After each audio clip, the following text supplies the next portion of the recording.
Hello everyone, धार्मिक ईसा शिक्षा संस्कार चैनल में आपका बहुत बहुत स्वागत है। तो आज का मेरा टॉपिक है कि संस्था का मीनिंग और डिफिनेशन क्या होते हैं। प्रीवियस वीडियो में हमने आपको बताया कि समूह और समिति के डिफिनेशन और इसके मीनिंग। यदि आप यूपी सोशियोलॉजी सब्जेक्ट एग्जाम का प्रिपरेशन कर रहे हैं तो ये टॉपिक आपको बहुत ही हेल्पफुल करेंगे। तो आइए जानते हैं कि संस्था किसे कहते हैं। संस्था शब्द का सर्वप्रथम प्रयोग स्पेंसर ने अपनी पुस्तक फर्स्ट प्रिंसिपल में किए। बाद में इसे समनर ने 1909 में अपनी पुस्तक फोकवेज में वैज्ञानिक एवं व्यापक अर्थों में किए। इसके बाद इसे H.E. वांस ने अपनी पुस्तक सोशल इंस्टीट्यूशन में संस्था को व्यापक अर्थों में प्रस्तुत किए। तो समाजशास्त्र के जो भी राइटर्स हैं संस्था को लेकर के अपने अपने तरीके से जो संस्था का मीनिंग है इसको डिफाइंड किए हैं। तो आइए जानते हैं कि संस्था का शाब्दिक अर्थ क्या होता है। सामाजिक संस्थाएं मनुष्यों की मौलिक आवश्यकताओं की पूर्ति के साधन के रूप में विकसित नियमों, विधि विधानों, कार्य प्रणालियों का वह संगठित रूप है जो समाज द्वारा मान्य होता है। क्या होता है? समाज द्वारा मान्य होता है। मतलब ये है कि जो हमारे मनुष्य की आवश्यकता की पूर्ति के लिए समाज में जो भी नियम, रूल, रेगुलेशन बनाए गए हैं और जब उसको समाज क्या करता है कि अपना एक उस पर मुहर लगा देता है तो उसे ही हम क्या कहते हैं? संस्था कहते हैं।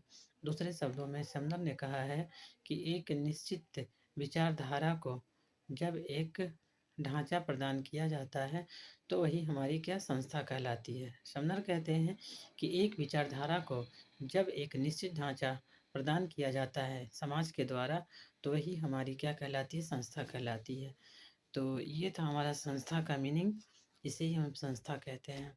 यदि हम दूसरे राइटर्स की बात करते हैं कि संस्था किसे कहते हैं, समदर का कहना है कि संस्थाओं की उत्पत्ति तो विचार से होती है लेकिन इसका सही रूप से प्रारंभ जनरीतियों से ही माना जाता है।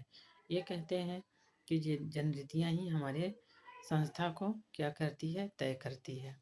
तो इनका जो कहना है अपने तरीके से ये संस्था को बताए हैं। इसी तरह से एक और राइटर हैं जिनका नाम है स्मेस्लर। तो इनका कहना है कि एक निश्चित सामाजिक आवश्यकताओं की पूर्ति हेतु निर्मित भूमिकाओं एवं परिस्थितियों का क्या है? एक पुंज है। इनका कहना है कि आवश्यकताओं की पूर्ति के लिए जो भी भूमिका और परिस्थिति बनती है वही हमारी क्या कहलाती है? संस्था कहलाती है। तो समनर हैं और वांस बेकर हैं, सब अपने अपने तरीके से संस्था को मीनिंग परिभाषित किए हैं। तो अब आइए जानते हैं कि संस्था का परिभाषाएं क्या हैं और अनेक विद्वानों ने अपने अपने तरीके से इसको परिभाषित किए हैं। इसमें फर्स्ट नाम आता है किंग और कोलर का। तो इनका कहना है कि समाज संस्थाओं से बना है। क्या है? समाज जो है संस्थाओं से ही बना है।